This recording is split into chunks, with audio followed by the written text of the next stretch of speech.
refreshing. Now, we will not have just a drizzle here tonight. We will have a downpour. And before that, oh, you didn't bring the umbrella? No worries. Now, if I may ask you, can you tell me 2 idioms that has the word rain in it? Raining cats and dogs. Yeah? Rain. No, any idiom? No rain, no water. No rain, no water? Is that any? It seems like a slogan for an environmental day, right? World Environment Day. Raining speeches. Rain? Raining speeches. Raining speeches. Okay. That's a nice, yeah, that's a combination, that's an interesting combination of words. Something like save for a Rainy day. Save for a rainy day. Yeah. All right. Thank you for that. And give yourself a big round of applause.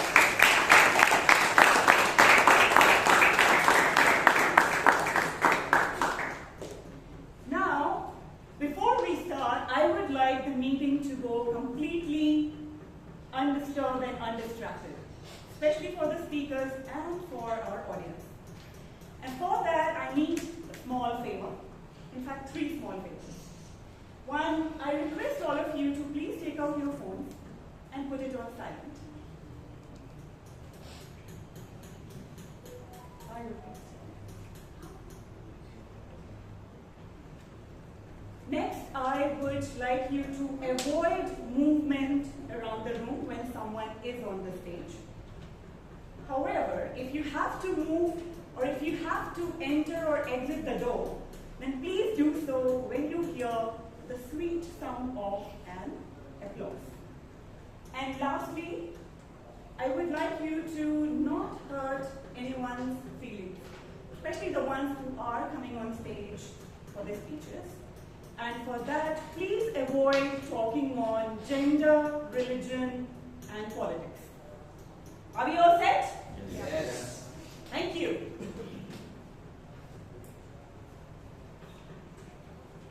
Now, see, ideas can change the world. And at Toastmasters, there is someone who has found her world changing drastically over the last couple of years. She started her Toastmaster journey with another club, one of the oldest Bangalore club, Garden City Toastmasters Club. And now she's a very old member, not very old, but old member of Bangalore Toastmasters Club. Now she gives a huge credit to Toastmasters, and primarily because when she started, she would talk like, basically, right, a lot of, not pauses, like profound pauses, but the not so likable pauses and words in her speeches. However, you would see her today that she has transformed. She also gives a huge credit to Toastmaster for opening her to a new world. She used to call herself an introvert person. However, now you would see her going ahead and talking to each and everyone in the club and even outside. So let me invite the president of Bangalore Toastmasters, the coolest and the calmest and the strongest female in the club. Ladies and gentlemen, put your hands together in welcoming Chaitra Chandapillai.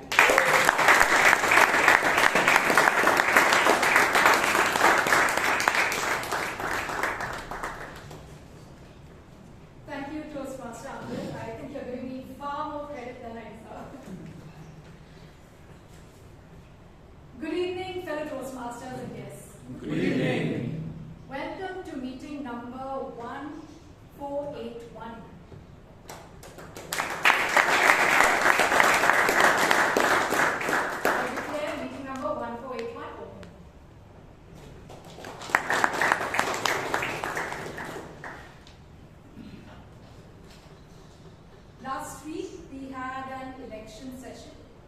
and therefore we don't have minutes of the meeting per se.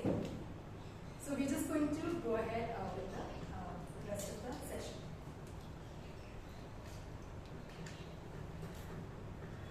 Okay. Have you all heard of this person called Jon Snow? What comes to your mind? Game of Thrones. Game of Thrones. Any other ideas? Winter is coming. Sorry? Winter is coming. Winter is coming, okay? Stark. Star. Something. Okay. Okay, I did not get you, Mahesh, sorry. Okay, but then, you know, everyone thinks of Jon Snow from Game of Thrones. But there is a person in real life who used to have the name Jon Snow, right? He lived in London long ago, so this is ancient history, so to say. So people during the olden days, they were very confused when it came to diseases, right? And we didn't have modern medicine, so they used to panic anytime there was an outbreak of diseases. Today we have the older diseases are very easily curable. We have antibiotics. We have a lot of advances in medicine that help us keep these diseases under control. And we also have an entire field that studies the spread of diseases. Now, Jon Snow was a very interesting person. He comes from a medical field. He used to work in a hospital. And around 1854, London experienced a cholera outbreak. Now, cholera in those days was a very scary disease, right? There used to be a lot of mortality, so people used to be really scared anytime they heard the word cholera. And they did not know how these diseases spread. They had all these weird theories, right? There was a miasma theory, which meant that these diseases were caused by polluted or bad air. And at certain points of time, people used to walk around with herbs in front of their noses just to, because they had the idea that the air would get purified by these herbs. So during the London cholera outbreak of 1854, Jon Snow noticed a strange phenomenon. People in certain localities were falling sick, while in other neighborhoods, people did not fall sick as often. Now, in those days, they did not have germ theory. They did not know what caused diseases at all. Microscopes had not, gone into such were not able to display images in such detail. So no one had any idea how cholera spread. And then Jon Snow, he talked to people. He mapped out the different locations in London that saw people falling sick. And then he noticed that people who got water from a particular water pump were falling sick, while other people mostly were okay.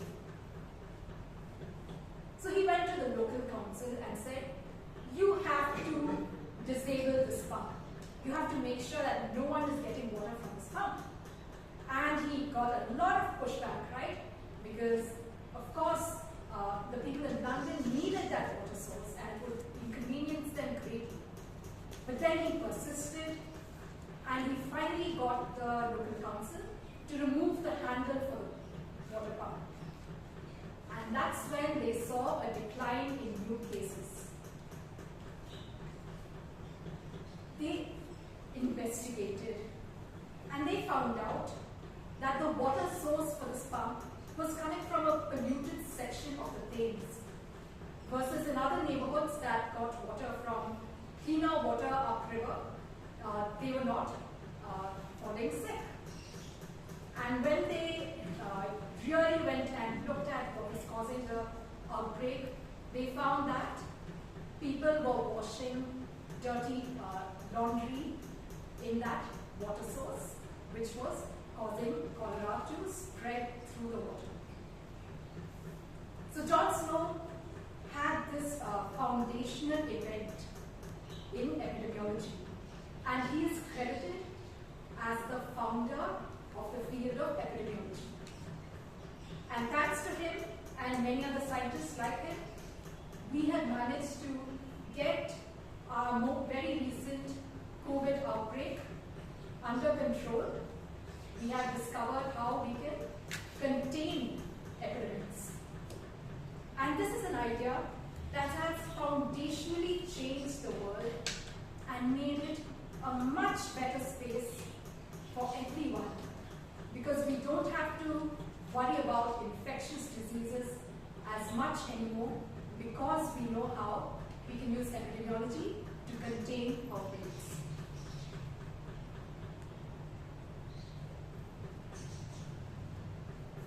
John Snow's idea really changed the world for the better. And this is how we see that ideas can change the world. Now, to take this meeting forward, we have a very interesting person. I first saw her at Speechcraft, and she used to give some very brilliant speeches. She tells me that she enjoys reading. And this is how I know where she gets all the ideas from her speeches. As far as the best invention goes, she believes that chocolate is the best invention so far. This person is a chartered accountant by profession, and currently she is working at Wipro. Friends, please put your hands together to help me welcome our Toastmaster of the day on stage, Toastmaster Shivangi Bhatt.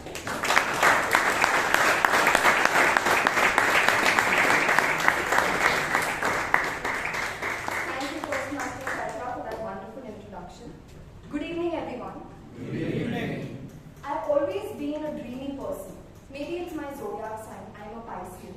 I daydream a lot. I tend to make imaginary situations in my head. And I always live in a world of what-ifs. All this imagining, wondering, questioning has shaped the way that I see the world. So I felt it would only be fitting that our theme reflects that part of me. Ideas can change the world. Imagine a world where ideas did not exist. No electricity, no camera, no aeroplanes, no internet. Just a stagnant existence where everything would be just as always it was. Boring. But we humans have a very peculiar habit. We tend to ask, what if? What if we can harness lightning to power our homes? What if we could fly like birds? What if we could communicate with someone halfway across the planet instantly? What if? Every breakthrough, every development, every invention has been a result of this daring what if. Think about it. What if? Amidst all of these what ifs that we see, stay with me as I take you through a journey from ideas to innovation. Idea number one. Picture yourself in a beach. A man is strolling and he suddenly bends down to draw something on the sand. What is he doing? Is he doing sand art? No. Is he testing his sandwriting skills? No. He was thinking, what if?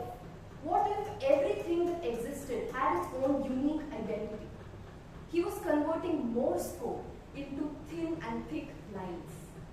Fast forward to today, you see it in supermarkets, boarding passes, fashion products, even hospital wristbands. You don't even notice it, but without it, modern logistics would come to a standstill. For example, it ensures that your groceries are billed within seconds.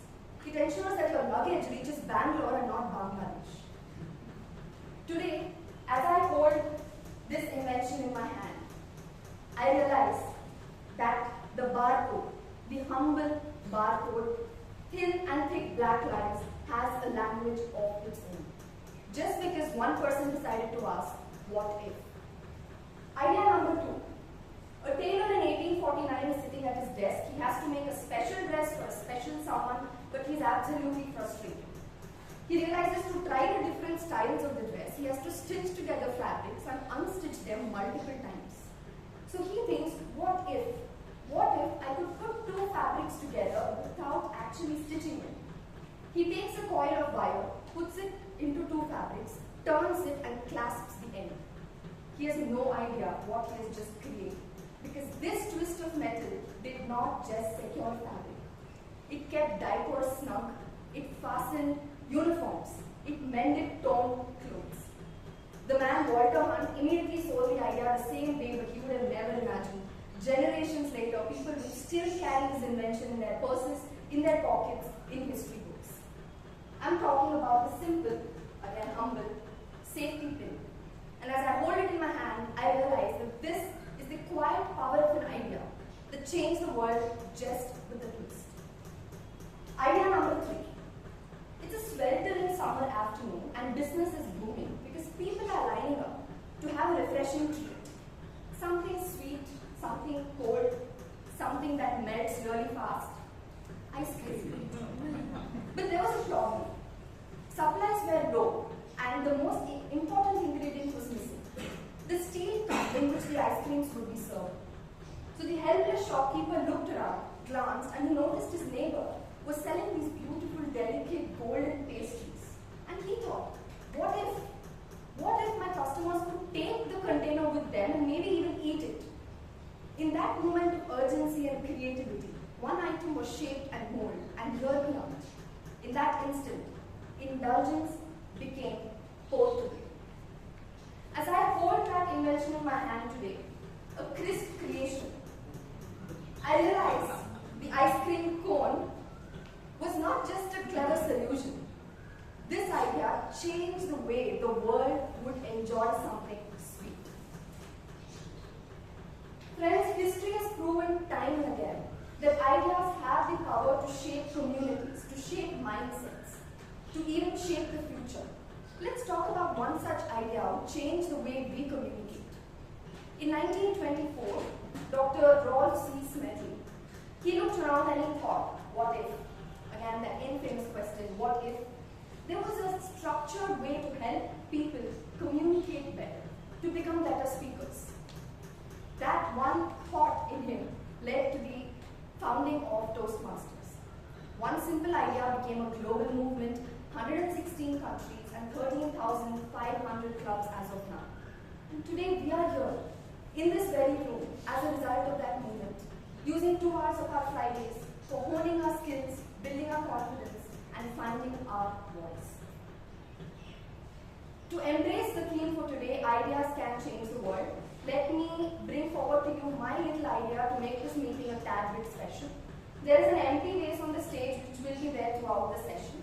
And I've also got some flowers with me. And every speaker or role taker who comes on stage, I'm going to hand them a flower.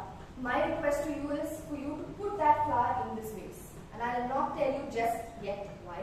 At the end of the meeting, we will discover the meaning together. So I am putting 2 flowers, one on behalf of the Sergeant Accounts Toastmaster Amrit and the President, the person in place of the President Toastmaster Chaitra, and me, Toastmaster Shivangi. With that, we begin. For the benefit of the guests, let me quickly explain the structure of a Toastmasters meeting. Every Toastmaster meeting has 3 parts. The first part is the prepared speaker, where the speakers of the day come prepared to speak on a topic of their choice. Today we have 3 speakers. The second part is the table topic session, where the table topics master will call at random members or guests, and he'll give them a topic. They have to speak for 1 to 2 minutes on spot. And the third final section will be the evaluation section, which will be conducted by the general evaluator and his team. His team today has 3 evaluators, 1 each for the speakers, as well as the eternal tag team, TAG. I will now move ahead to request the tag team to explain their roles in brief to the audience. The To start with T, timer. As a timer, we have someone who is a former speech crafter, a fairly new Toastmaster, ready to bring his own unique take on this role, Toastmaster Vinny.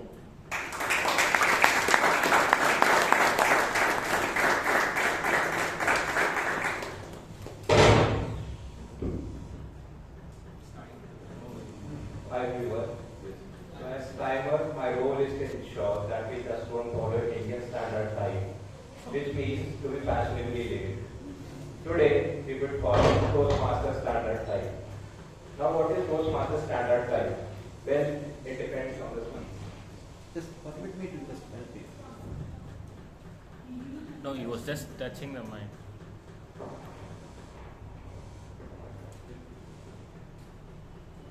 Sorry, in Toastmasters,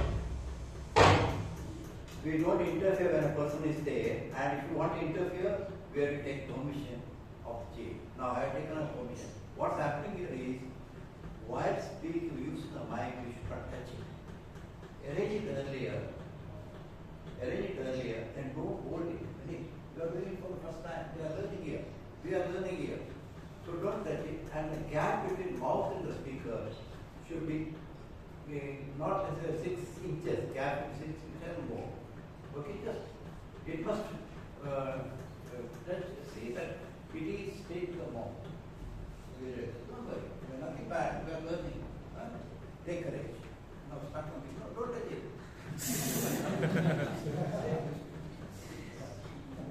Thank you, sir. That helped a lot. That kind of learning helps you how to handle the stage, and I'll remember that. So thank you, sir. Thanks a lot. So moving forward, what is Toastmaster standard time? Well, it depends on the speech. For prepared speeches, I'll show green card for 5 minutes, yellow card for 6 minutes, and red card for 7 minutes, with a grace period of 30 seconds.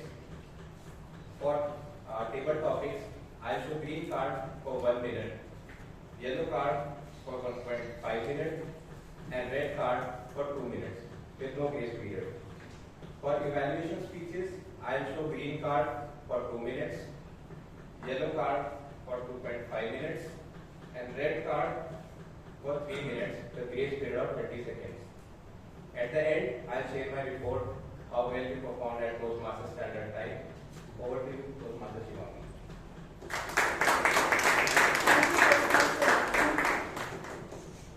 Thank you, Toastmaster Vinny. As the hour counter, we have someone whose smile speaks volumes, and she has her own style statement.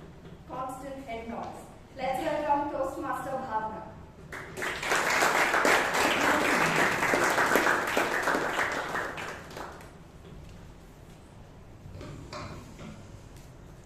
Whenever we speak, there is annoying background noise which comes out unintentionally. And today, that is my job, to keep a track of this background noise, which is the filler words such as so, and repeat words and pauses. And present the report at the end of the meeting.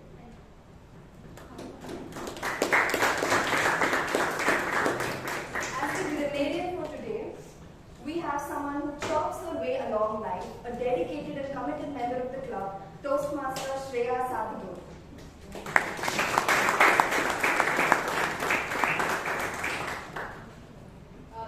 Good evening, everyone.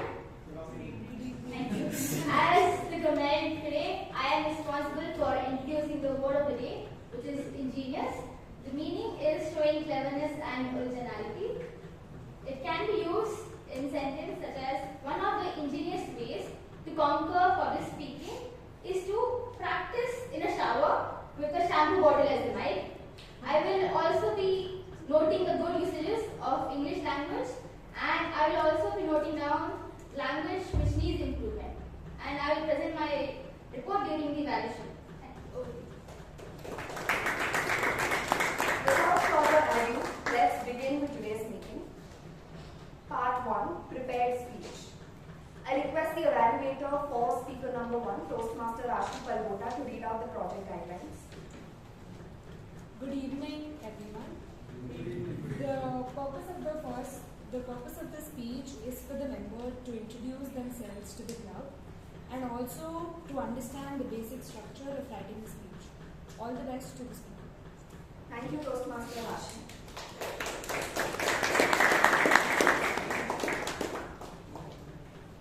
Our speaker number one. Our speaker number one as a child, loved to listen to Kishore Kumar songs in a tape recorder. But what caught his interest and curiosity was not just the music itself, but it extended to how things worked. So armed with a screwdriver, one day he decided he's going to take open the cassette and see who was it exactly inside singing. Taking it apart was easy, peasy, breezy, even fun. But fixing it back, not so much. The result was a tangled mess and a white scolding from his father. Indian parents, I tell you. But that same spirit of curiosity and interest has extended to his adult life. And that inquisitive mind has led to 16 plus years of experience in the field of research and development. Let us welcome speaker number one, Toastmaster Imtiaz Ali, with his speech titled, The Ingenious Mother Behind My Success.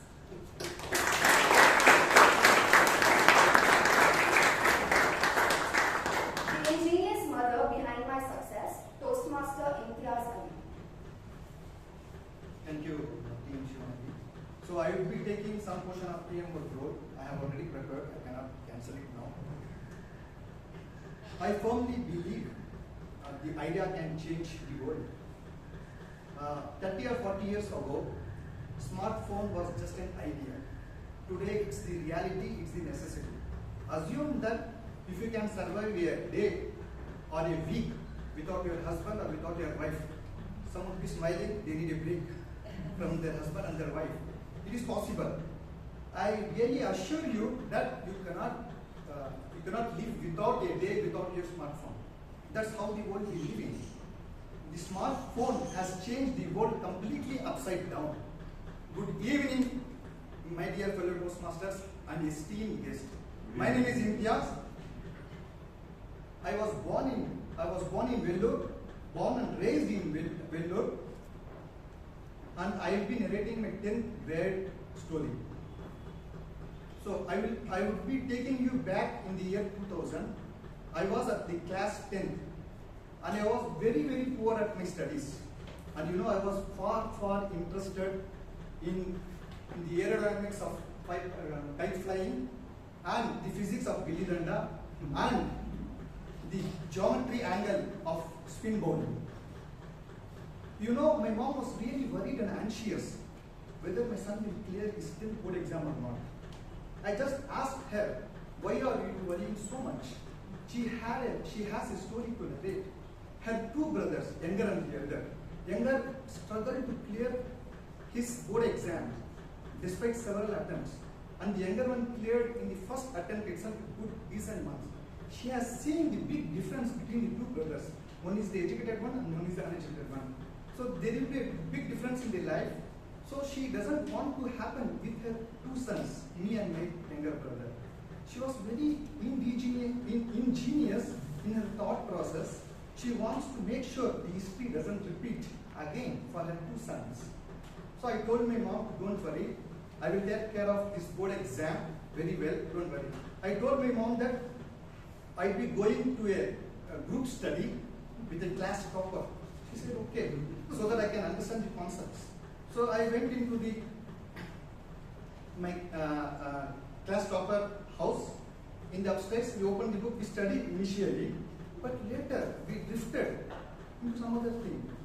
I was hearing music, singing music, and then it was completely chaos kind of thing, but we were enjoying.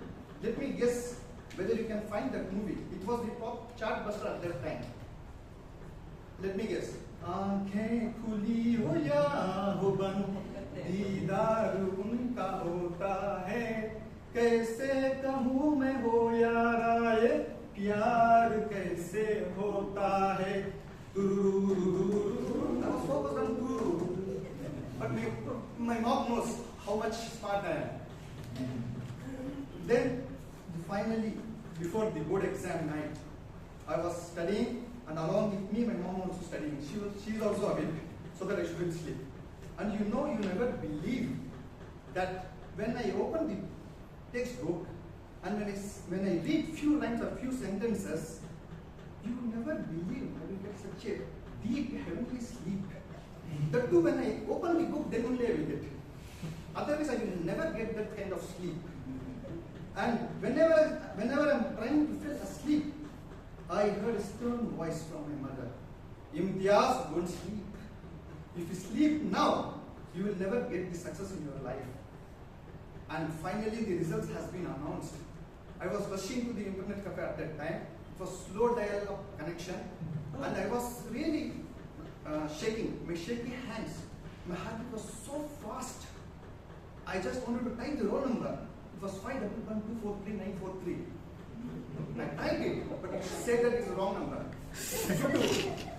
Due to nervousness, I typed the wrong number. Then finally I typed the correct number, and the result is downloading. It was slowly popping it up. What do you think? Whether I cracked it or not?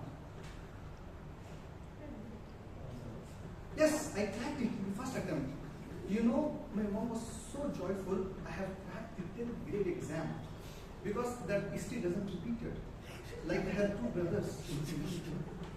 And she was so overjoyed that she celebrated my 10th grade exam, like more than winning India World Cup. And I am sure even the class topper wouldn't have celebrated like that. Do you know how much mark I scored? Any guesses? Yes, just pass. Less than 60%. And we were distributing sweets to the relatives and the neighborhood. I have cleared my 10th grade. And when we are going to the relatives' house, some were happy because their sons didn't crack the exam. And others, why you are making a big deal? You have just cracked the 10th exam, not the IAS or the civil service exam. But for her, that was the turning point, because for her it is not just the 10th grade exam. For her she has seen the complete life, complete future of me. So whatever I am today, it's all because of my mom. I would dedicate this icebreaker to my lovely mom, Mrs. Anbari Begum. Over to you, dear mother.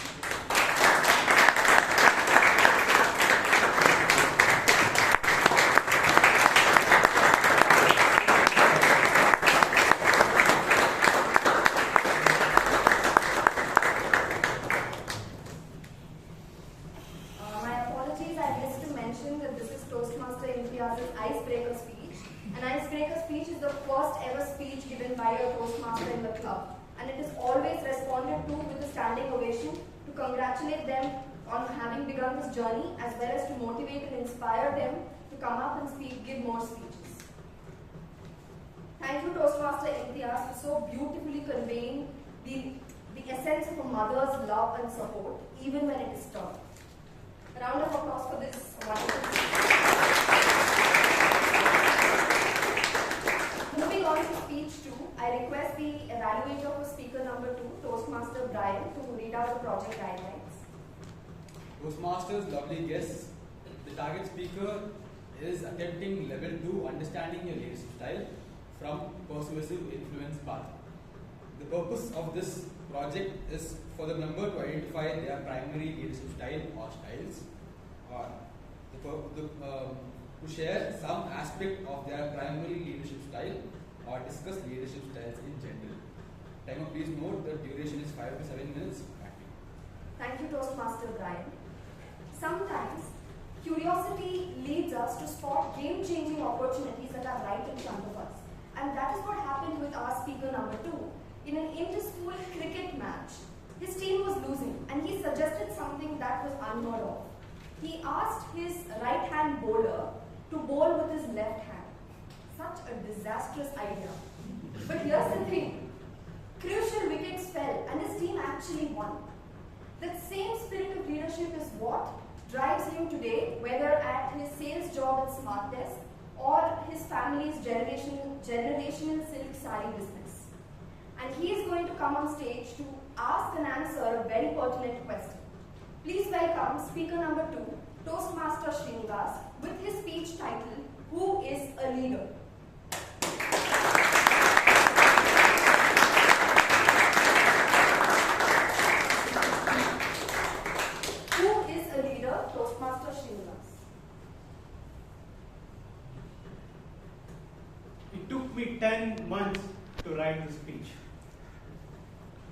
what is my leadership style. It's not about finding the labels for me. It's about finding how truly I led. Good evening, Toastmasters and my dear guests. Good evening. Have you ever wondered who is a great leader? It's not about taking in charge. It's about how you guide, inspire, work with people. As like we all have different personalities, leaders also have different styles. Let me take you to some of the styles. First is autocratic style. These leaders give direct orders. They are like a military commandants who give clear and direct orders to the team. This is necessary when you have a crisis and crunch of time. This focused approach helps them to get the task done. Second is democratic leadership style. This leader loves everyone's ideas. Like a sports team captain who huddles with coach and the team players to pick the game plan strategies to win the game. This is necessary when you want to collaborate and have the ownership in the team. Third is laissez-faire leadership style. This leader gives a complete freedom and complete ownership of the project. They make you as a boss of the lead team, and they want you to brainstorm ideas. Like a design manager who is empowering team to build a new product for the upcoming task. This is necessary when you have a highly skilled and self-motivated people among the team. Fourth is transformational style. This style inspires people to a common goal. They are like a national leaders who rally throughout the countries towards shared common vision. This is clear vision and make the people to change. Fifth is a transactional style. This style embodies rewards and successes based on your performances. This is like a sales manager who provides clear targets. Once you achieve, provides with bonuses and incentives. Finally, the sixth one is a servant leadership style.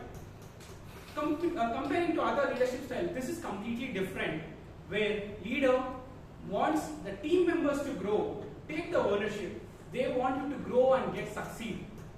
Like a Mahatma Gandhi and Mother Teresa, this leadership style embodies humility to educate others and uplift others. How these styles come in my journey? Some of you know that I started my career as a designer. When I guided my team, I used democratic and laissez-faire leadership style. I want to give my team the ownership. I want to brainstorm to get a new product ideas so that they take the ownership of the project and the task is done. Second, as I move on to my project management and operations, situations often demand me to use autocratic style because the quick decision and speed is necessary. As a sales head now, I use transactional and transformational style of leadership style, where I give a clear vision to my team and the targets, what they're supposed to achieve, and also I give them the rewards.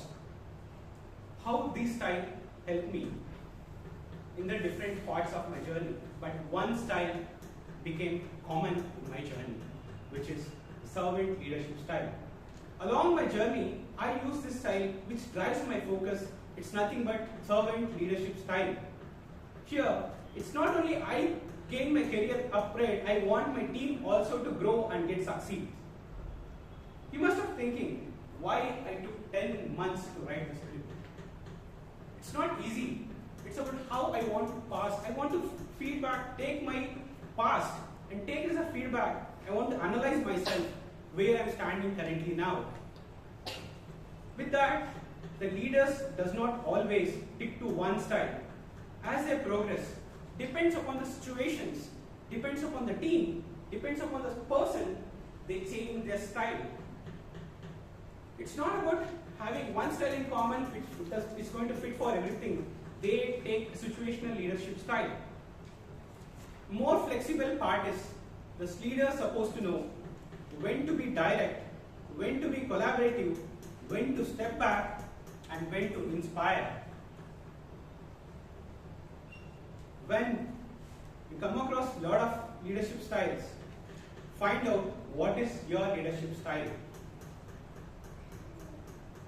The leader is a person, someone.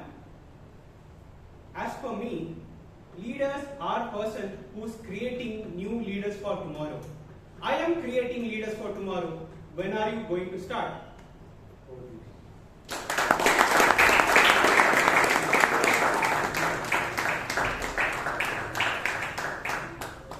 Thank you, Toastmaster Srinivas. I think your speech really exemplified a statement I remember my boss making. A boss has a title, but a leader has the people. Are you a boss or are you a leader? Moving on to speaker number 3, I request the evaluator of speaker 3, DTM Gangaadhar, to read out the project guidelines. Good evening to all Toastmasters. This speaker is attempting level 3 project number 1 from the motivational strategies part.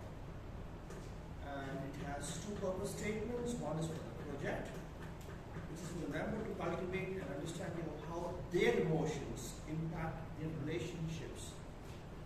It is also designed to help the member identify how other emotions impact their emotional state. And the purpose of this speech is for the member to share some aspect of their experience journaling emotions or being aware of emotions when interacting with others. The time is 5 to 7 minutes. The title will be shared by the Toastmaster today. Good luck.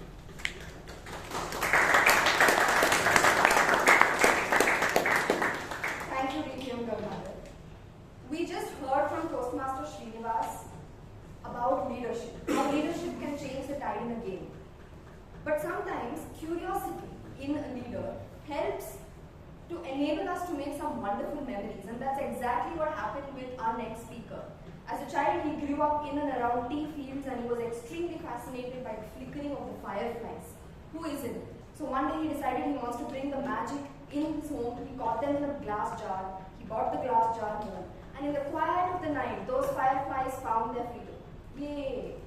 They also found a new destination. His parents' bedroom. His mother opened her eyes and she was terrified at this unexpected flickering, and she screamed. And that's what led to the memorable rescue mission that he remembers even today. That same sense of curiosity and wonder is what has shaped him to the man he is today, an engineer from RV College of Engineering and running his own garment export firm, Mascot, since 32 years. He is going to come on stage to bring yet another bright idea. Please welcome speaker number 3, Toastmaster Jacob Eapen, with his speech titled Hearts on Sleeves.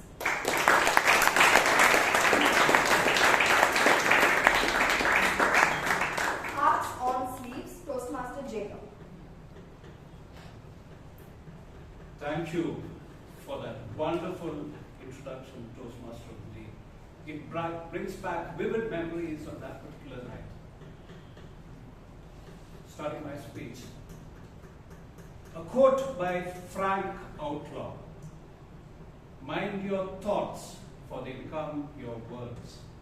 Mind your words, because they become your actions. Mind your actions, because they become a part of your character. And mind your character, because they become part of your destiny. This quote by Frank Outlaw beautifully encapsulates a person's emotions. It all starts in the head, it all starts in the mind, and it finally percolates down to destiny. It matters a lot that emotions are controlled. Emotions are controlled in such a way that the reactions that emotions bring into you come out tailored and fit for that particular occasion. There are 5 triggers which trigger emotions. The 5 senses. The sense of hearing, the sense of smelling, the sense of taste, and the sense of feeling. these 5 senses, which everybody has, acts as the trigger for any type of emotion. In the old days, a criteria for intelligence was only IQ. But in today's world, in today's corporate world, a most important factor in a person, the emotional intelligence of a person, termed as EI, has come in par with IQ. It's equally important for the person when he works in any office that he is emotionally intelligent and his responses are tailored in such a way that it resonates with the people he works with. Now, we have the 5 senses triggering the emotions. The emotions themselves have to be tailored, and it should not be a reactive response. Coming back to the theme, how do we control these emotions? The emotions can be controlled only by journaling. In journaling, what we do is we maintain a journal where we note every bit, every transaction which happens throughout the day, whatever it may be. In this journal, we write why it happened, when it happened, and what it did to us. So this journal is basically a tool which helps us to tailor our responses appropriately, fit for that particular occasion. Now, it may be quite difficult for you to tailor your response, because if your emotions are very strong, then it is shown on your shoulder. Can anybody here tell me what it means by saying that you carry your heart on your sleeve? Anyone? What does it mean when a person carries his heart on his sleeve? Guided by emotions. Exactly. So when you wear your heart on your sleeve, you are guided by your emotions. And when you are guided by your emotions, you react. You do not respond. When you respond, then things are okay. You can form a connection with your colleagues. When you react, then it becomes a problem. It becomes a problem because they do not resonate with you. I'll give you a simple example of what happened on June 4th. A team won a cricket match. A team won a cricket match by 6 runs. And a function was organized in the Chinnaswamy Stadium, little way from here. And what the sponsors never expected was that more than 36,000 people would come. The stadium had a capacity only for 36,000. What happened was 250,000 people from all over Bangalore converged onto this particular stadium, and you can well imagine the mayhem which occurred. There was total chaos. 10, 11 people died. More than 50 people got injured. So the lesson here learned, and what I noted down in my journal, was that never carry your heart on your sleeve. Probably if the members or people who came to witness only a felicitation of the match-winning cricket team had thought that it was not possible to enter the stadium, they would not have tried to jump over the walls. They would not have tried to break down the steel doors. So this is a very clear-cut example of what can happen when you let your emotions rule your head.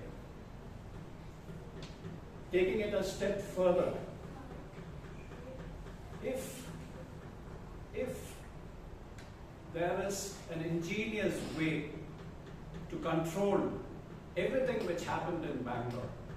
On that particular day, if by chance somebody had thought of the emotions winning of this cricket match would involve so many people, they would not have probably tried to organize this function. Once again, repeating the quote, the heart should never be ruled by the head. The thoughts which originate from your head comes down to actions. Actions comes down to habits. Habits come down to character. Character, in turn, leads to destiny.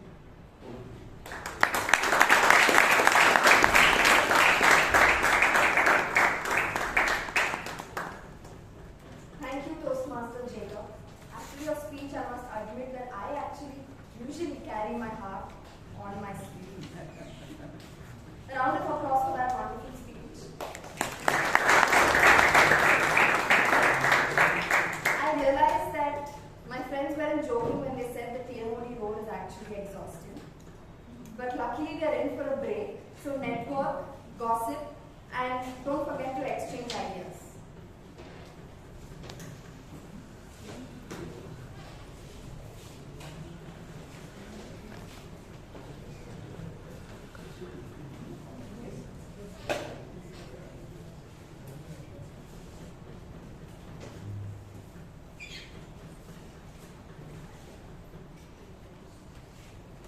Welcome back from that short break.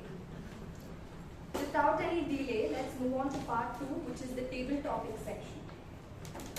Our table topics master as a child had a very special gift: breaking things in the name of fixing them. Toys, radio, anything that had screws would become his latest project. But here's the catch: the fixing part rarely came. So after a few too many household casualties, his mother decided that it was now time to call an end to this. Indian parents, a force to reckon with. But today, this gentleman is an embedded software engineer. He finally found a way to fix things without actually physically breaking them. The Toastmaster will channel that same spirited energy of curiosity to challenge us to think fast, speak boldly, and embrace spontaneity. Please welcome the table topics master of today evening, Toastmaster Chiranth.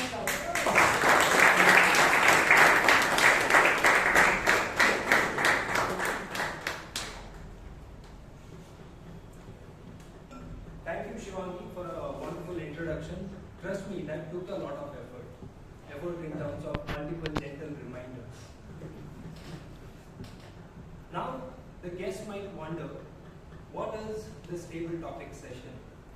It's a simple session where, as a table topic master, I will be shooting out some of the questions or phrases. So I'll be calling out the participants by their name. They'll be coming onto this stage and they'll give the speech for 1 to 1.5 minutes.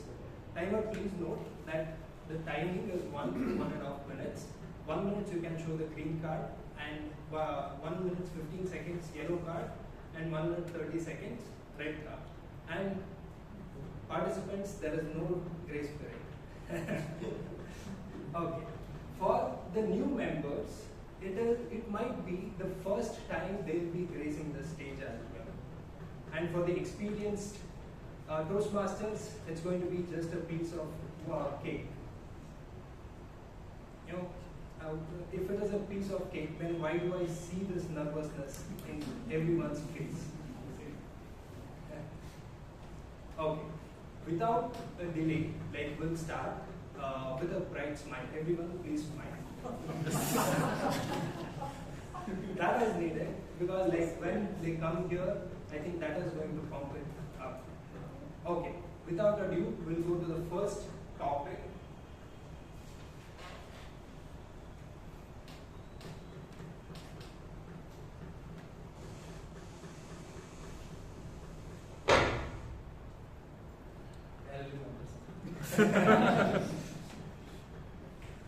Tell us about a time when your curiosity as a child led to absolute chaos. Tell us about a time when your curiosity about something led to absolute chaos. Srinivas Vungrala.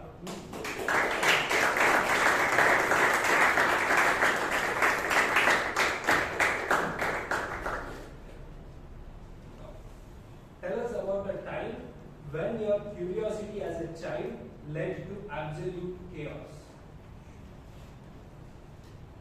So, as a child, I was very curious to know things, how the tube light glows and all those type of curiosity, because my science teacher used to say, experiment it out. So, I had my car, the toy car, which was remote control. So, if you use the car too much, what will happen? The battery will drain out. If battery drains out faster, you need to ask your father for money to buy that battery, right? So I said, how about I charge the battery myself? So what did I do is, in that afternoon when on the Saturday or Sunday, I weirdly remember, I did my experiment. That I made a device to charge the battery when all were sleeping in afternoon. As usual, I thought the experiment will succeed. Alas, the fuse went off. And imagine on the summer, how would my mom would have reacted. So due to that, I was so afraid to tell to mom that that is my experiment. I said, due to load, it went. And then she understood that something this guy has done. There were few fumes coming out that thing. That's why sometimes I feel, as a child, whenever I was curious, I got it very tough. That is one of the things which I could recollect in my life.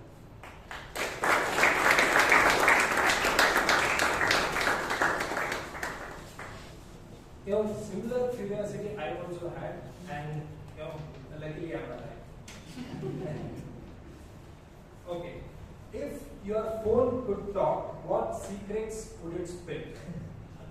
If your phone could talk, what secrets would it spill? Toastmaster Palak.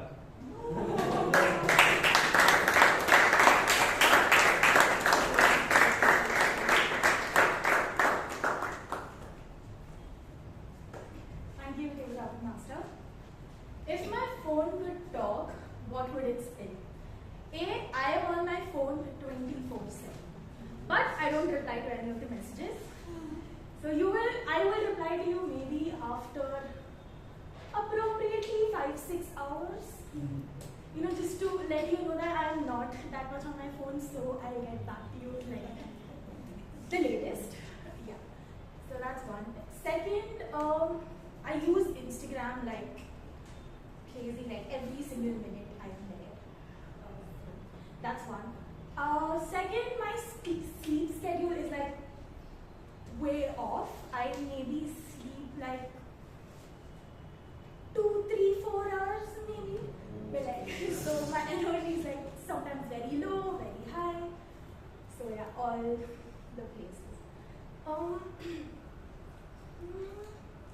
Second, I have a lot of kid gaming apps, if you can say, like to keep me busy throughout the day. So if I am in a class where I don't like the lecture, so I constantly have my phone just like playing, and then if the teacher looks at me, I'm like, yeah, oh yeah, did you understand what she said? Okay, yeah, and then go back to it.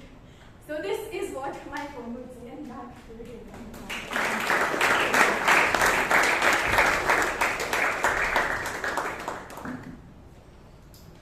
Wonderful take, but you didn't explain like what is the secret.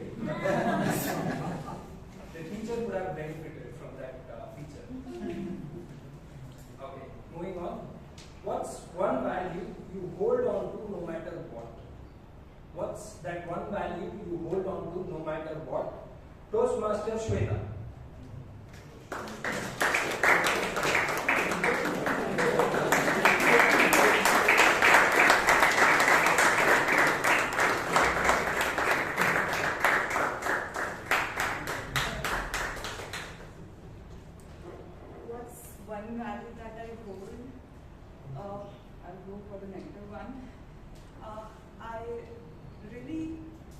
sometimes think that I want to be punctual.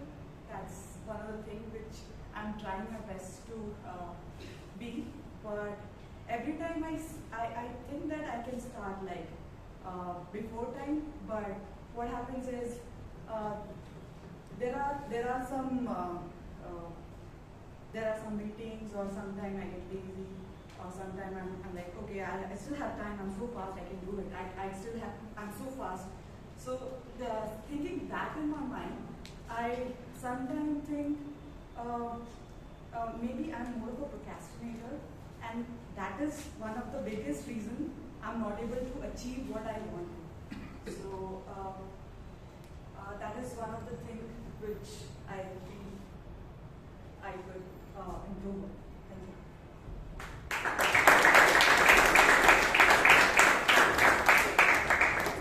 Thus, procrastination is a value that you want to hold on to. Or is it about a new thought, new habit that you are going to form? Okay, whatever. Let's move on. What's something about you that's often misunderstood but matters? What's something about you that often misunderstood but matters a lot? Toastmaster Shashank.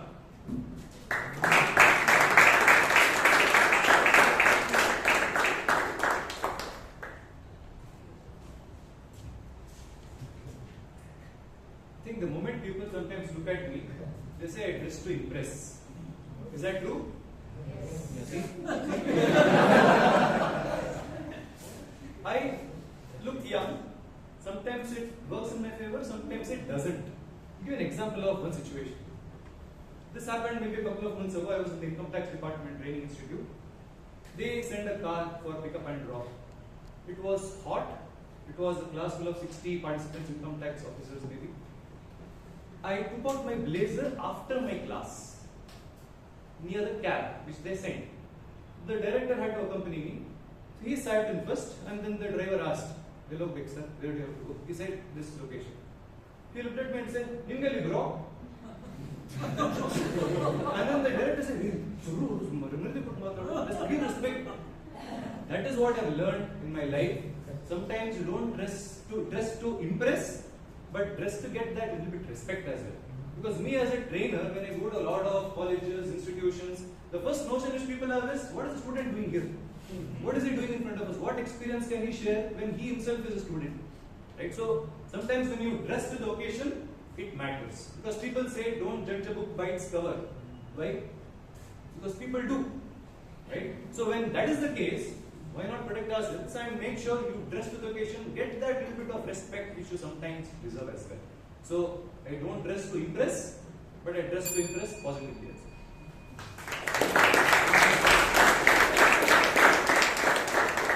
What a wonderful message, isn't it?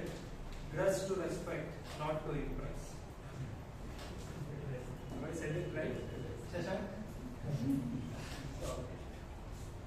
So, is there one thing you'd gladly throw out of your house, and why? If there is one thing that you'd gladly throw out of your house, and why? Toastmaster Vijay, Anand.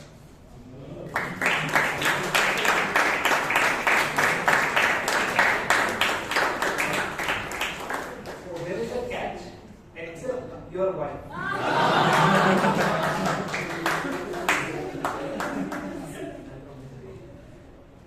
If there's one thing I would throw out of my house, it is unwanted things.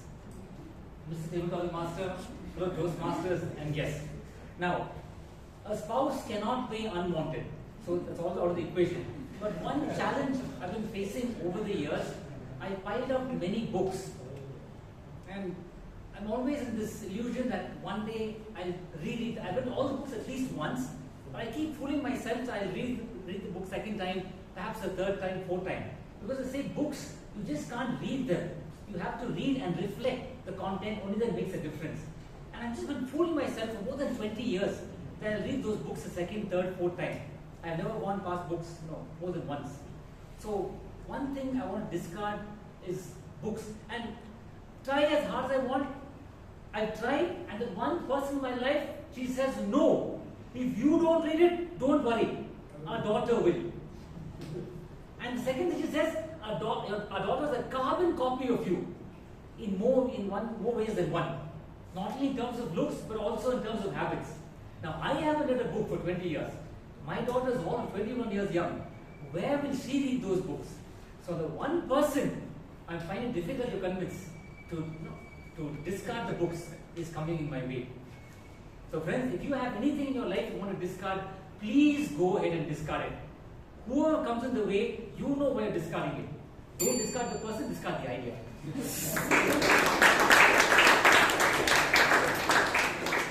Thank you, sir, for clarifying what are the unwanted things and wanted things. Okay, moving on. Can you remember a mistake that taught you more than any success did? Can you remember a mistake that taught you more than any success did? Toastmaster Sonal.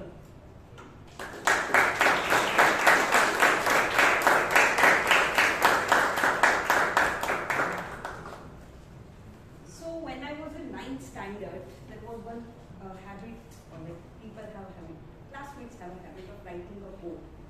And this quote had impacted me in my life every time. The quote says in Hindi, I will translate in English also. एक गलती करो, दो गलती करो, तीन गलती करो, हजार गलती करो, पर एक गलती को दोबारा मत करो. It says like you make one mistake, two mistake, three mistake, 1,000 mistake, but don't repeat same mistake. And whenever I have made any mistake in my life, I have seen that going back to this, because human beings are prone to make mistakes. And we make mistake and that's how we learn. If nobody make mistake, if thinking that we cannot make mistake, they will not move forward. Whether it's a business or anything, I feel like I don't remember my mistake because I have always gone up with this thought that it's okay, it was a mistake, let's move on, what next? How can I do better for myself? And I cannot count any mistake for me as of now. So I think that's the message I can give. Thank you.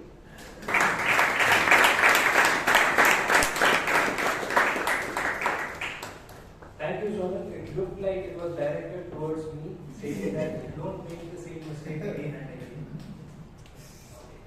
Moving on, what's one change you'd love to witness in your lifetime? What's one change you'd love to witness in your lifetime? Toastmaster Richard D'Souza.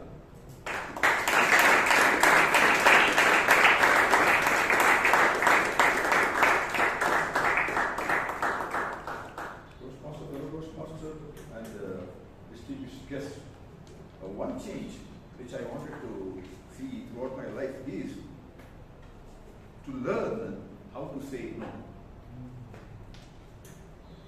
I have been putting on most of the burden on myself by not saying no at the right time. This has put a lot of embarrassment to me, and many a times it has made me to seek help from others. But I thank God my benefactors have been more helpful than I am. Whenever they appreciated that I am in difficulty to help others who are in problems, they extended their wholehearted support to me, and they made me to be successful and also to earn a reputation that I am for all. Though I have taken risk, my friends and mostly my colleagues, they have made that to be a grand success, and I don't regret for having that habit because I will continue with that. I know that even in future also I will be successful. Over to Deborah.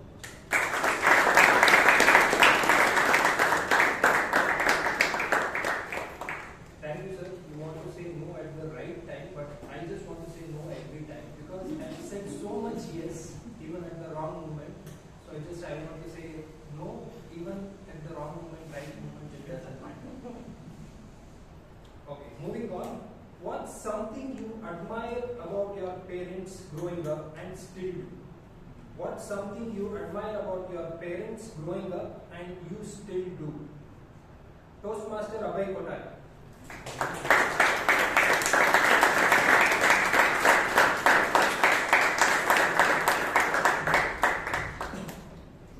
Topic master, fellow Toastmasters and guests. Life is never straight, and there are always ups and downs in life. Sometimes things are up and sometimes things are down. So there came a time when things in my family were really down, and there was unfortunately a lot of financial trouble as well. And I remember this, and my father had a supplier in Mumbai. So he used to send the goods. My father used to try and sell them, and he would pay back this supplier. And at the end of the month, they would tally their accounts about how much he owed and how much was balance. And I distinctly remember this call where my father and his supplier were tallying the accounts, and his supplier said, "Yeah, we have received all the payments from you." My father said, wait a moment, and he tallied his sheets again, and he found that he owed a significant sum of money which had been missed by his supplier. And his supplier, and he said that, "No, I still owe you this much. Can you see if you've missed this entry, so and so entry?" And he said, "Yes, I think I missed it," and he thanked him profusely, saying that in this day and age, who would say such a thing? And I think that made a really profound impact on me, because you never take in values that your parents tell you, but you always take in values that you see them follow. So I think that's something that I follow to this day, to be honest. Okay.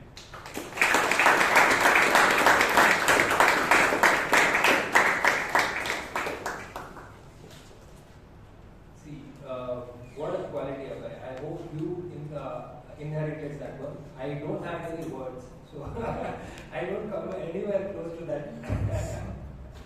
Okay. So moving on.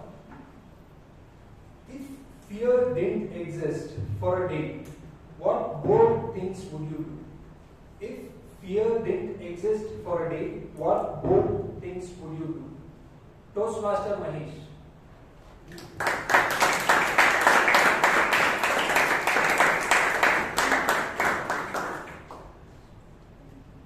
I think fear is the one challenge which everyone hears sitting over here, right? Especially stage fear. Let's say start with stage fear, right? If we don't have anyone stage fear, no one will come over and start over here, right? So I think let me start with, if I say when I don't have fear, I want to say that from Bangalore traffic, right? Maybe anyone who's not following the traffic rules, basic traffic rules, driving in the wrong ways and one ways, maybe I would put them behind the bars for a day or for a month until they learn their lessons or cancel their license. That's one thing. And the other thing where I don't see fear is maybe for any challenge, right? So while interacting with many successful people, what I've seen most common thing is that when people, they decide something, right? When I think in the mind, the next moment is what they execute. But sometimes which I don't feel, which I follow them, like when I have a decision in mind, I take a lot of time to decide whether it's good, what are the pros and cons. But this is the difference between a successful man and an unsuccessful man. A successful man is like when he thinks and the next moment he executes. There's no pros and cons he thinks about. I think this is one thing, something we all got to take away from this. So I would say don't fear. So there's no such thing called fear. Let's be bold and accept challenges as it is in our life.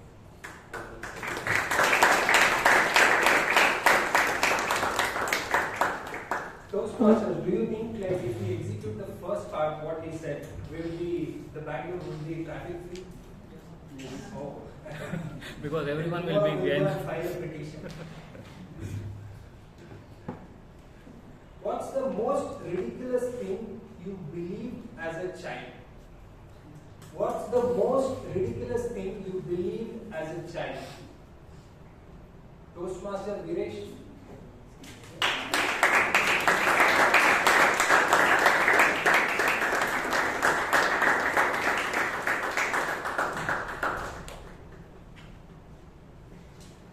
Toastmaster and dear members and guests. one ridiculous thing that I always believed as a child, because it was taught to me by my parents and by my teachers, that you should always be obedient. You should always say yes whenever somebody asks you to do homework. Whenever parents ask you to do something, you should always say yes.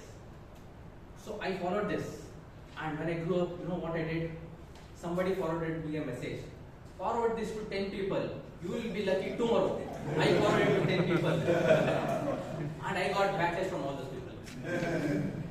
And I also, I was like this yes man. So my boss told me that you are a very good employee, you should work hard. So I slogged on weekends. I did not even go to parties. I said yes. And later on, after getting married, then I realized the importance of saying no, just like how Richardson understood. So then, life has changed for me. Now I say no. Whenever these calls come from Policy Bazaar, insurance company, and all these people, then I keep saying no. And my wife says, no, you need insurance, right? Say yes. No, I've learned the art of saying no. Let me say no. Now, see, saying yes and saying no, we have to weigh our strengths and weaknesses and then take a decision. So these are nuanced things. So we cannot just say yes or no. Like this insurance that I'm buying, he is incentivizing me to go for a limited plan, then some terminologies. So now I've taken time to understand these things and then to say yes or no. So thank you.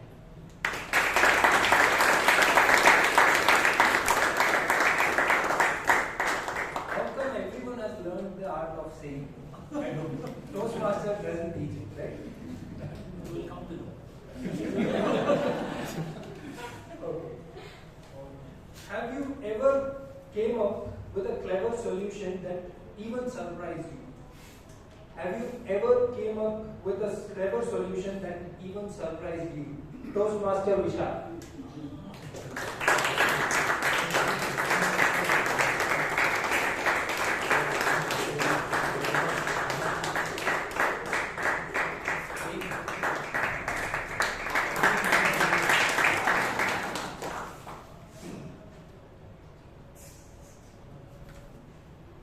They say engineers are the best at solving problems. You may not believe this because I know a lot of you here are not engineers, but let me tell you definitively with this story that engineers are the best at solving problems. When I was 5 years old, as I was walking down a busy market street, someone called out from a store and said, "Sir, if you can take this gold brick outside this box, you can take it home." Let the kid, my father said, "No, this is all a scam, let's just keep walking." He said, "Okay, at least let the kid try. There's nothing that I'm asking you for. Try it free of charge." I tried my best. I put my hand in through that small hole, tried to pull it out, but the gold was just too heavy. Then he said, "Sir, why don't you try?" My father, being a mechanical engineer, asked him a few set of questions. He said, "One, can I do whatever I want?" Him being confident said, "Yes, you can do whatever you want. Get it out of that box and it's yours." He said, "Can I change the position of that box?" He said, "Yes." So my father took it, thrashed it on the ground, it broke and we got gold. Think smart, think out of the box to bring the gold outside the box. Over to you.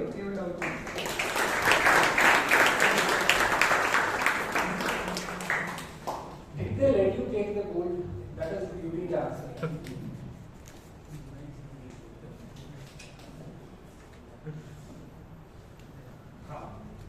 Okay, moving on. Who is an unlikely hero in your life and why? Who is an unlikely hero in your life and why? Speech crafter Jani.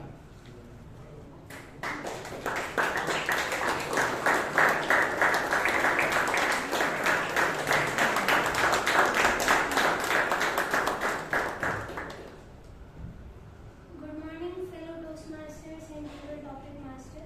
Good evening.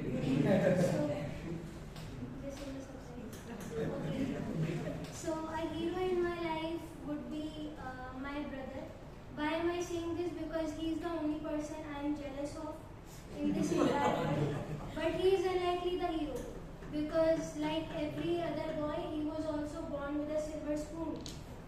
And I always took him for granted because he always got what he asked for. You want to go to boarding school? Go to Ahmedabad. Who cares what you do there? How many girlfriends you have? Nobody cares. Do you want to go to Delhi University? He says no. I want to go for a private college. Okay, all right, we'll pay the money. That's what my parents also thought. Then came COVID, and being the Maka Ladla, he did not care about job, any kind of internship. He had that COVID excuse, right? So he did not go for it. Then after COVID ended, he applied for a master's degree abroad. That also he did not make it. But who taunts a boy in North Delhi, right? So he applied for a college in Bangalore, private college. And I thought the same cycle would go on. He would again end up being unemployed. He would again go for a PhD abroad, then again fail. So, but luckily he ended up with a pretty good job, and now he is my hero because he'll be buying me whatever I have.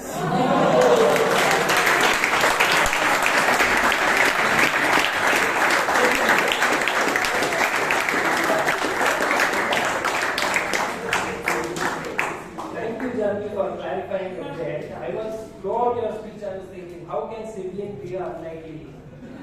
They can be likely, brother. Okay, with that, we come to the conclusion of our table topic session. And I hope everyone has enjoyed it. And if the guest has any doubt how the table participants is able to come up with such a fabulous speech on their feet, to connect with them after this meeting. Okay, with that, I hand over this podium to our table topic. Sorry.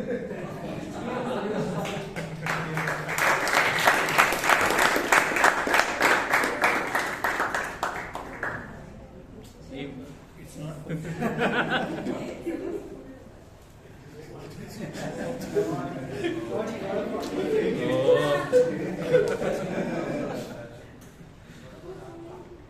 Ideas can change the world, but the table topics today proved that they can also twist our minds and spark some laughter.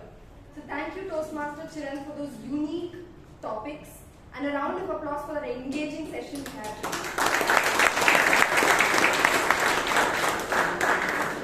Now we come to the third and the final section of today's meeting, the evaluation section, the section that will bind everything together.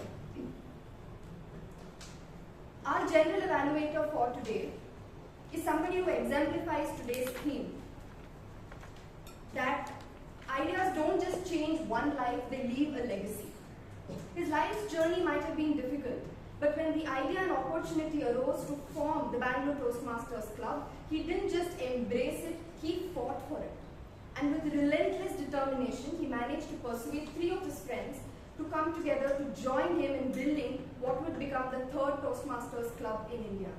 It took him over 2 years to gather enough members so that he can register the club, and today we are living that vision. So with a huge round of applause, let's welcome our general evaluator, one of our founder members, distinguished Toastmaster, Robinson D'Souza.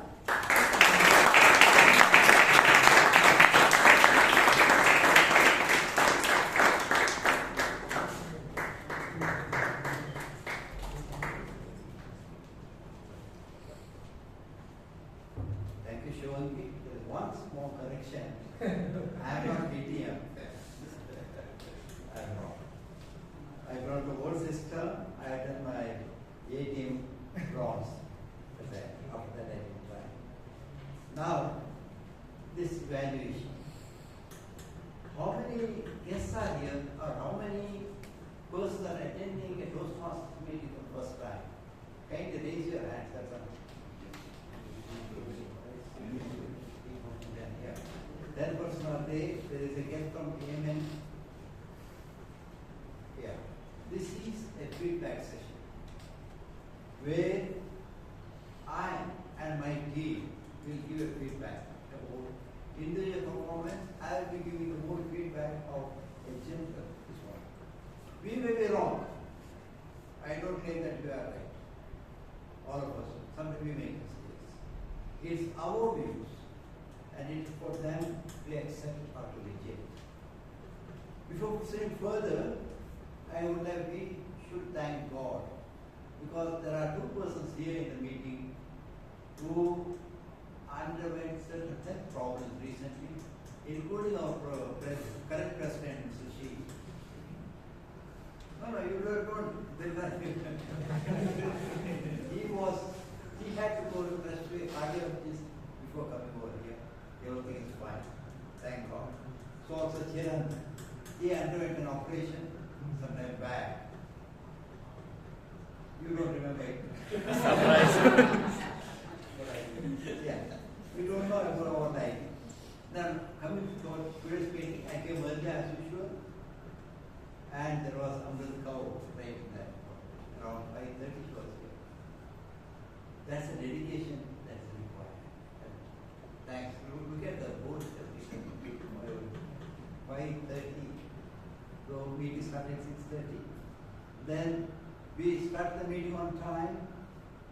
You ask questions to the audience, everyone asked questions, and everyone was comfortable to answer your questions.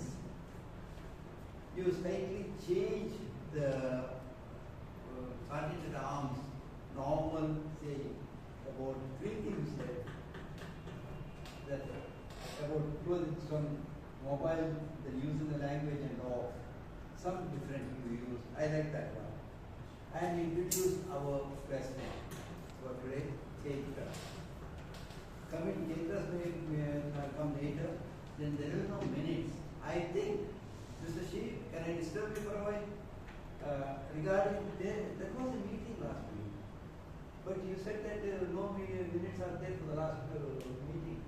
Because we had a presentation, education session by Dr. last day, after election results were there. They formed we attended the meeting, election meeting.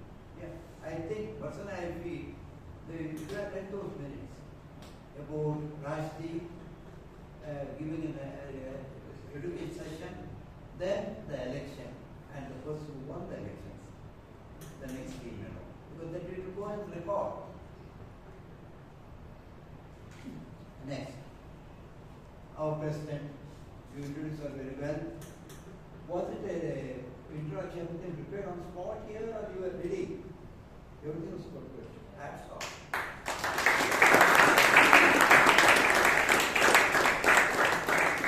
I think then when you were on your way to the club, you went to the doctor. Then you sent them a message, and we laid you home. See, this is what the leadership is. This is what. Just step in at the last minute. Be ready. This is what we teach here in Toastmasters. And you thank Kaur, Amrit Kaur, for introducing you. Chaitra, will you see it me for a while? Don't write. Chaitra, what you did was, when Amrit Kaur introduced you, went back, you thanked her, but you were not looking at her. You were looking at somewhere here, somewhere next. That's amazing. Here we learn. That's my view. When you thank a person, you must look into that person's eyes. It's an emotional contact. I thank you. You can't say, I thank you, Kaur, I thank Kaur. You are looking there. Please correct it. Then she told the story of Jon Snow. But then at that stage, I will show you a couple of R's and M's. At that point, later on they were not there, they were prepared. Then you told them about Kothari in London and how that idea and coming to the theme. People are watching and closing the water. Jon Snow he changed the world. Yeah, excellent. Now one more thing. There were guests here, you did not invite the guests. You didn't introduce, we are your guests. What we don't do? See friends, and particularly guests, here we learn. We are gathered here to learn, and this is my end to learn. You must have seen The third speaker, Jacob Eapen, 67 years old. He has been running a successful business for the last 32 years. Why you should come to the our journey of life is a journey of learning. There will be no end at all. Then, first speaker, Mr. Imtiaz, may I request his evaluator, Toastmaster Rashi, to join me here.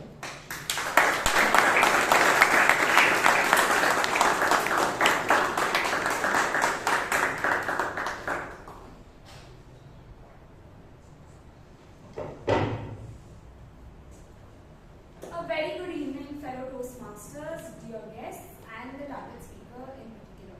Good evening.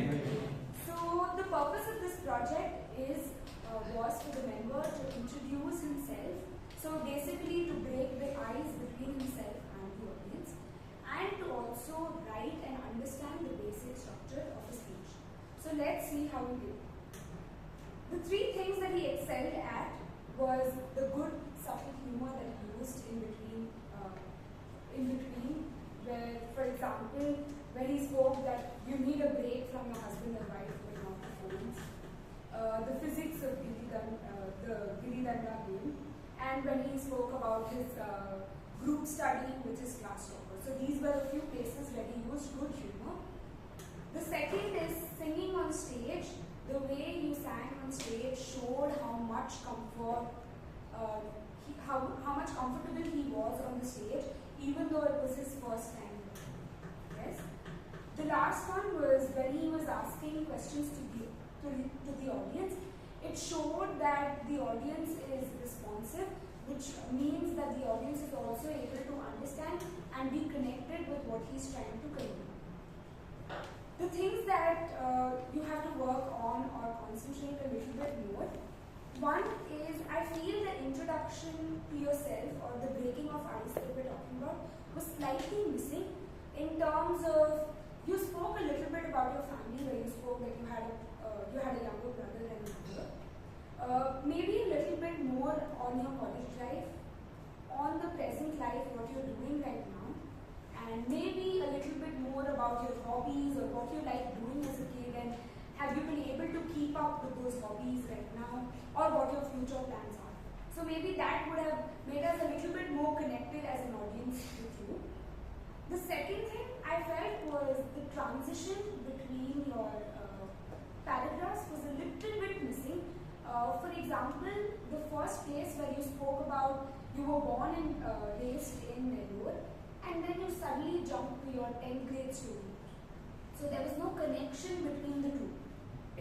So the audience misses out there. They are confused what's happening. And there was one more case I felt it was the conclusion. It was slightly incomplete.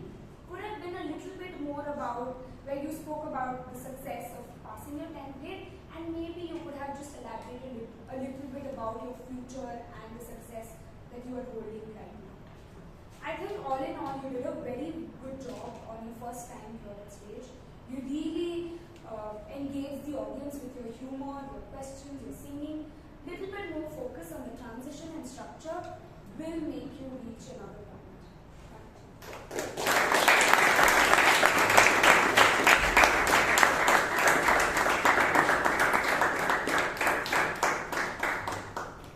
Thank you, Rashi. Imtiaz, what is Imtiaz? Yes. I waited to sit there in the front. I am now remember. As I fully agree with you, Rashi, I fully agree with you, your observations about the song and dance. Small corrections, changes, according to me, I suppose. Imtiaz, as she said, it was a mistake. That means you have to introduce yourself. When you came, you said that I want to take a little role of DTM model and about ingenious, you said. You added the word ingenious, mother behind it. So then, thing was that there were confused grammatical mistakes. I am not finding fault with you. as I said earlier, we are learning, but it's my duty to point out. So you said, she wants to make sure about your mother. She wanted to make sure. Then you also said, my mom knows how smart I was. No. Then you said, results has been announced. Results is downloading. Result is downloading. No. I downloaded the results. Results were announced. And but we learn. You don't commit those mistakes here. We can't correct people. If you commit, we can. But you should not commit it for the second time. Next, the second speaker, Mr. Srinivas. May I request Brian to join me here?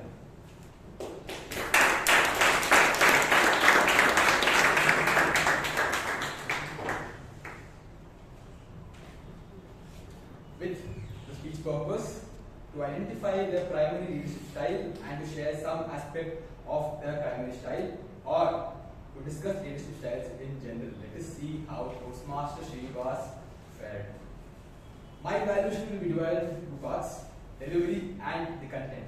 Let me quickly brush through the delivery. Eye contact, appropriate hand gestures, effective use of the stage, and clarity in your speech was why you aced at your delivery.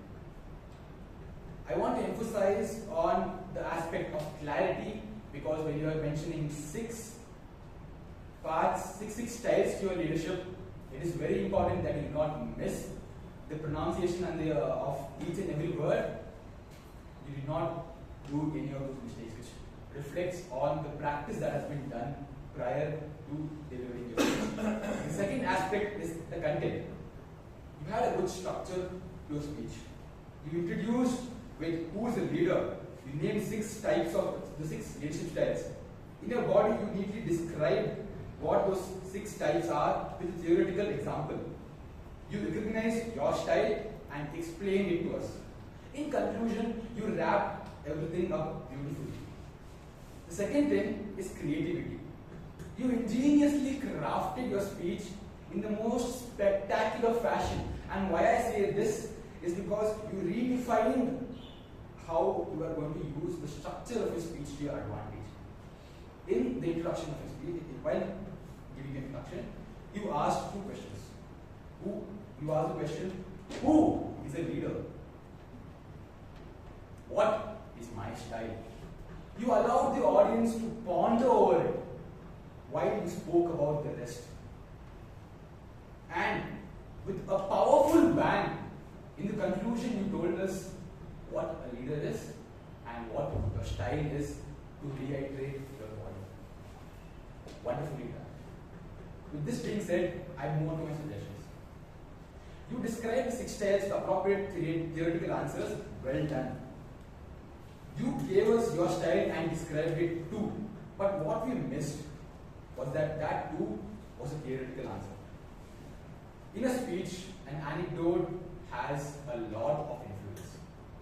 While giving your speech, keeping in mind you had over 1.5 minute to your 7-minute mark, we would have liked if you gave us an anecdote of how you used servant leadership.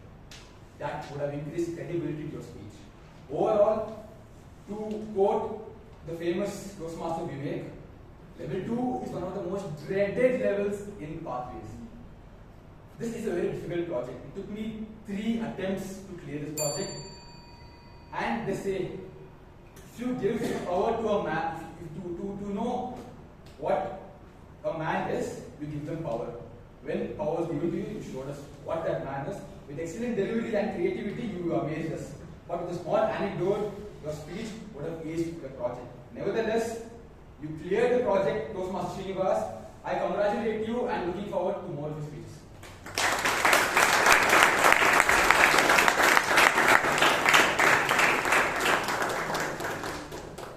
Thank you, Brian. But Srinivas, why did you take 10 months to prepare this project? 10 months, and immediately you said that. You must have half that.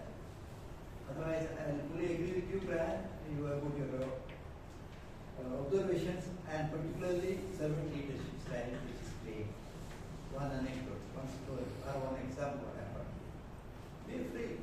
to carpet here and go.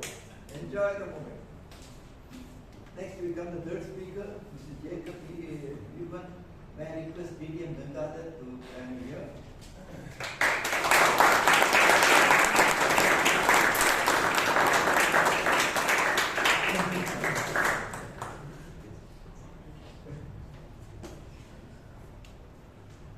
Good evening to all Toastmasters, Chandapillai, guests, and Toastmaster Chaitra.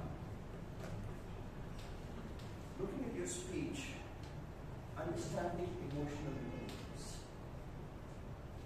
You've done full justice to the speech because all aspects of what emotional intelligence is all about was well enumerated, my friend. You spoke about various aspects, starting with the quote of Frank Outlaw, and then how it starts with your mind and ends in your destiny, and you spoke about the emotional intelligence to IQ, responses to resonate, and know how to respond, not react, thought actions, habit action. You spoke about all that, but I found something was missing in that entire speech where it was really more beautiful. You could have been ingenious to do that. I saw all these little bits as beautiful pearls of wisdom in understanding emotional intelligence. If only had you taken a string and put them all together, that's where the journaling aspect came in. So what I saw here, if I go back and read the objectives, understanding how the your emotions impact your relationships. I'm sure there are plenty of examples given right from family, home, children, 22 years of business, kind of stuff. And how others' emotions impact their emotional state. This stampede of the cricket match which you came up with the last 2 minutes.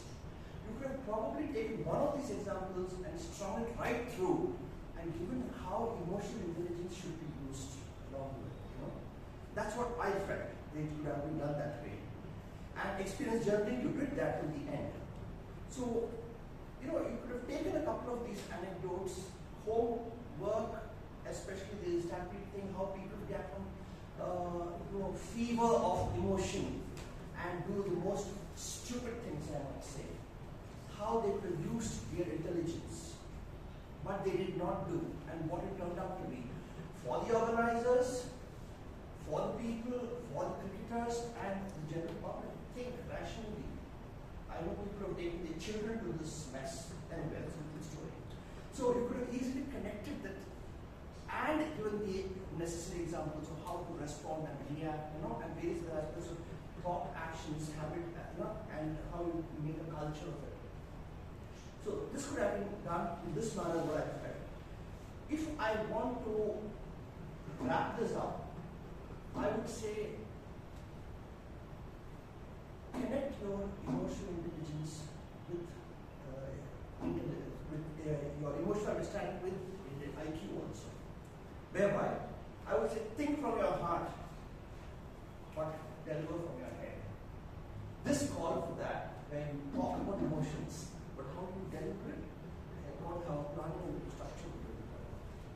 All in all, it was good, but try and work on the objectives and work around that and use creativity. With that, I hand this over back to the general evaluator, and I wish you all the best.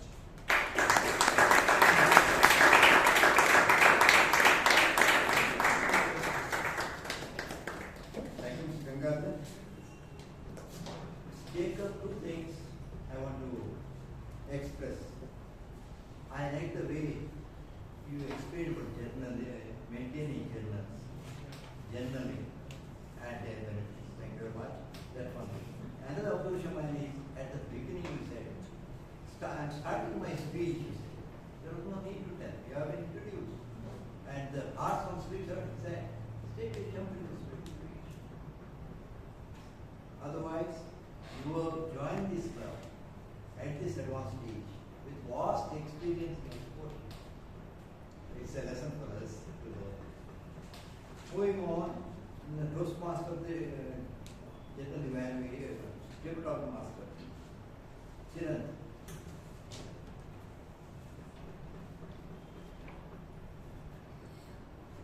Yeah, we explained about the table topics, how and the time, 1.5 minutes, and asked us to give smile. Everyone smiled. It's very rare that happens, particularly at the initiation of table topics. So we didn't know what's going to happen. Today I observed your talk is too lengthy, my feelings, but everybody responded to it. Everyone responded. Despite and only one or two person asked you to repeat that. Otherwise, all the 12 topics I have written down present.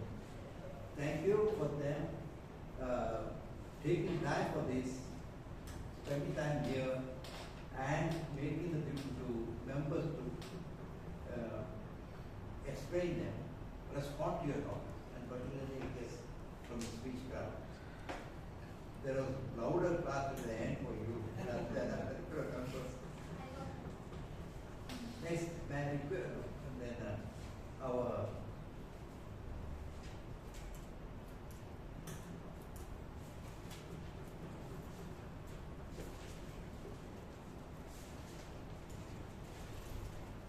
Shivangi Bhatt, Toastmaster of the day. Can you believe that she is doing it for the first time? For the first time, Toastmaster of the day. The way you conducted it, right from the start, first, second till the end, unbelievable. You are going to be an asset to our job and a great teacher for all of us.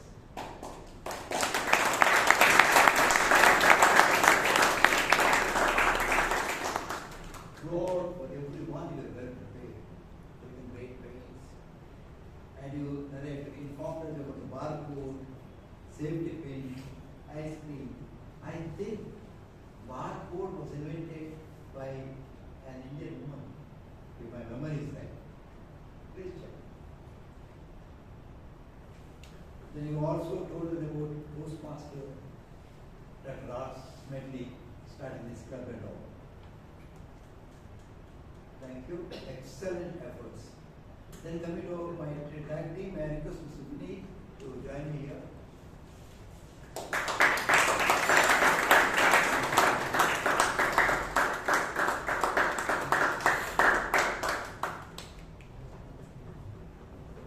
Coming to the timer report, starting with the speakers.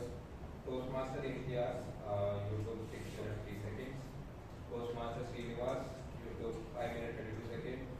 And Toastmaster Jacob, you took 7 minutes and 30 seconds. Talking about table topic speakers, majority of them took more than 1 minute 30 seconds. It was the allotted time, except Palak, Sonal, and Shwetha. Rest of the members took more than 1 minute 30 seconds.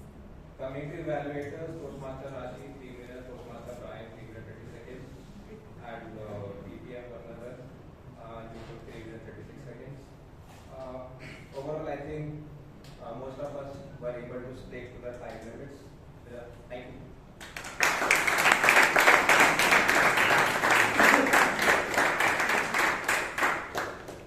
You must have observed 2 things. One is that when a person comes here, the lecturer, you have to shake hand, or it depends upon the situation. Here some people just don't shake, but they touch hands.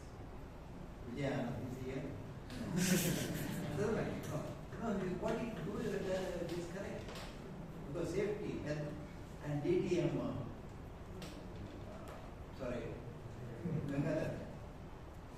Sometimes he touches the, or sometimes he puts the hand. Both are permitted. Another thing I will tell you, see, second time the mic did not make any sound. That's how we learn.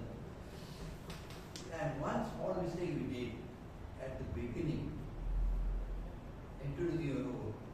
I will hold the green card for 5 minutes. I will hold the red, yellow card for 2 minutes. No. You will hold show the green card after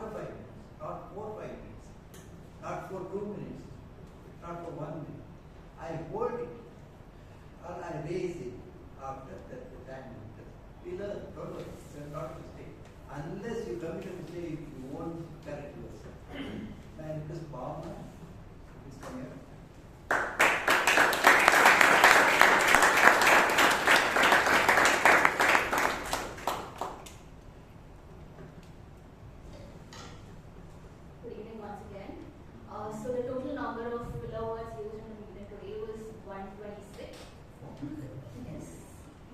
And I've segregated the number of filler words used in this range, which is 0 to 5, 5 to 10, and 10 to 15. Speakers who used 5 to 10 filler words were Toastmaster Amrit, Toastmaster Imtiaz, Toastmaster Richard, Toastmaster Veeresh, Speech Crafter Janvi, Toastmaster Robinson, Toastmaster Rashi, and DTM Gangaadhar. Speakers who used 10 to 15 filler words were Toastmaster Chaitra, Toastmaster Palak, Toastmaster Shwetha, and Toastmaster Mahesh. Speakers I didn't call out come under the range of 0 to 5, and speakers who used 0 filler words were Toastmaster Shashank, Toastmaster Basha, Toastmaster Brian. Yes, and that is the end.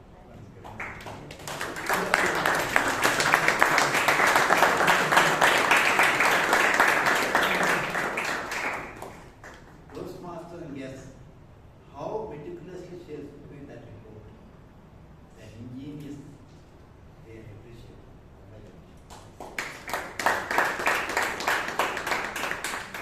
Now, Shreya, please join me.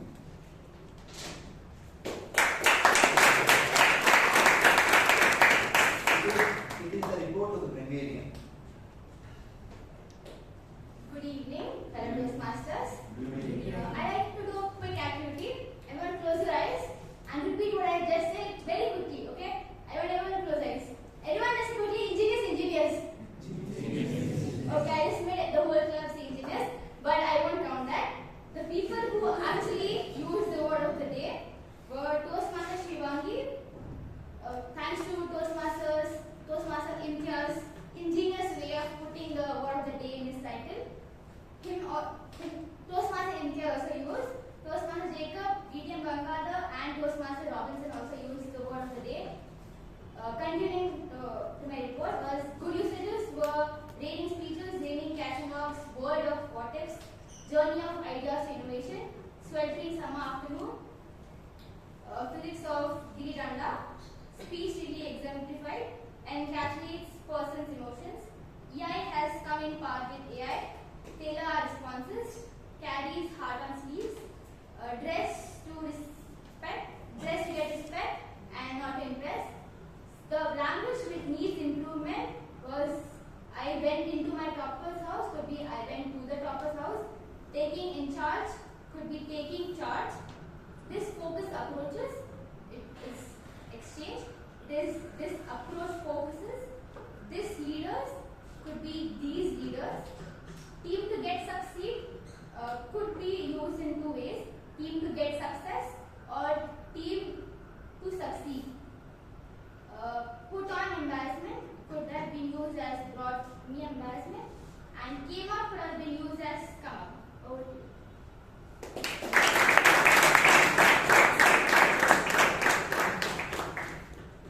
One small error she committed at the beginning of her presentation. Can anybody tell me? Simple error. Introduction of the role.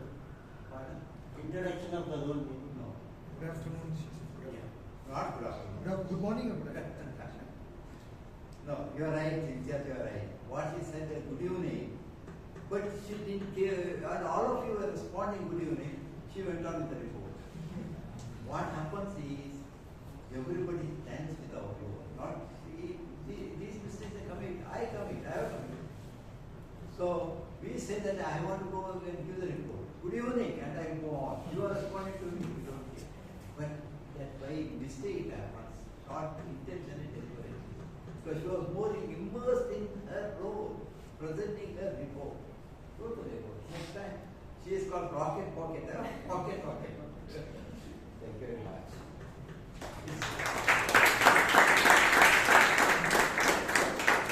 Now friends, Toastmasters voting link password is 1306. 1306.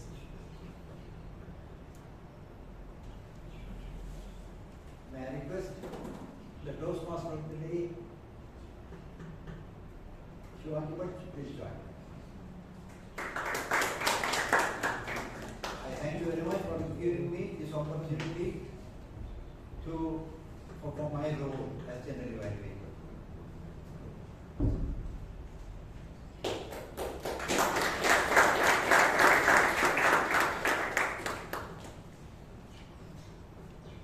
I thank the general evaluator and his full team of role takers for having such a seamless evaluation session. A round of applause for all of them.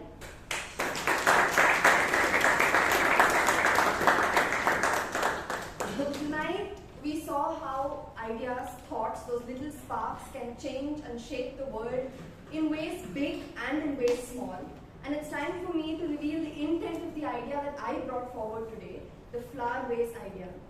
Each flower that was given to the speaker who came on stage represented our unique perspective, our own idea, our own voice. But much like these ideas and thoughts, flowers do not stand alone. One single flower might look very beautiful, but when woven together, we create something really meaningful and impactful. That's what happened today. I wove all of the flowers that I gave together, and that helped me making this beautiful small bouquet. This bouquet represents a bouquet of beauty, a bouquet of impact, a bouquet of collaboration. And that is the true passion and spirit that Toastmasters stands for. So while we wrap up this session, let us embrace the bouquets we create every day, the shared conversations we have, the lessons that we learn, as well as, I hope, the inspiration that I have placed in the hearts and minds of everyone here. May we carry on this legacy and continue to shape the world one idea at a time. Ladies and gentlemen, thank you so much. It was really a privilege hosting today's session. I hand the stage back to Toastmaster Chaitra.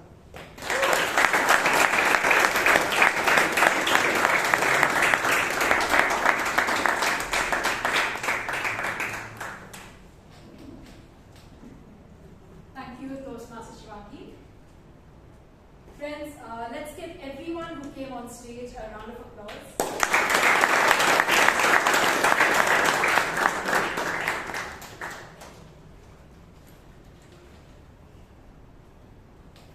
So while the awards are being prepared, I have a couple of announcements. But first, I know I didn't ask the first-time guests to rise, but now I'm going to ask you to rise. Can you stand? First-time guests? Okay, thank you for joining us during today's meeting, and I hope you thoroughly enjoyed the meeting. Can I ask you to take your seats, and I Toastmaster Sheep to stand up. So Toastmaster Sheep will be giving you a walkthrough about what Toastmasters is right after the session. So right after you collect your snacks, please join him for the walkthrough. Thank you. Thank you everyone for coming on stage and taking your roles on stage. With this, we have one announcement. Please keep an eye out for the installation announcement. We will be releasing it soon. All the details will be posted on the WhatsApp group.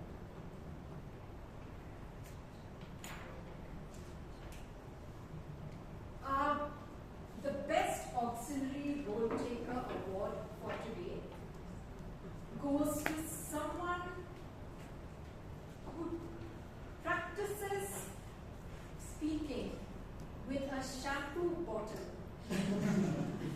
Toastmaster Shwetha.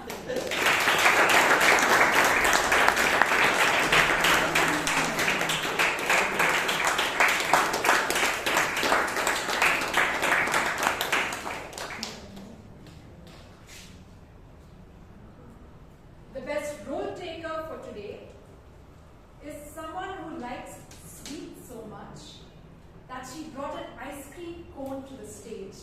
Toastmaster Shivangi.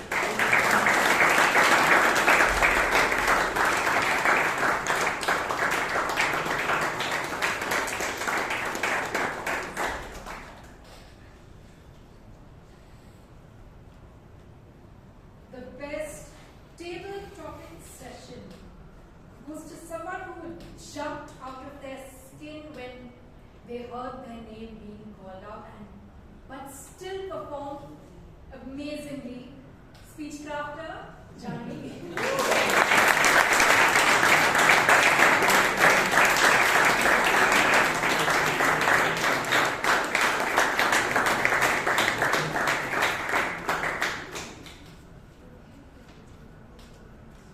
The Best Evaluator Award goes to someone who gave us a very clinical evaluation, even after, taking the role up at the last moment.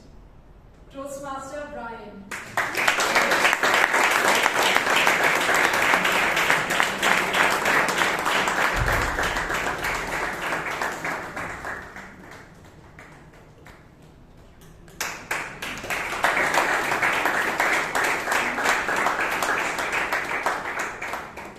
And the Best Speaker Award goes to someone who spent 10 months into preparing the speech and came on stage and, gave us the best speech.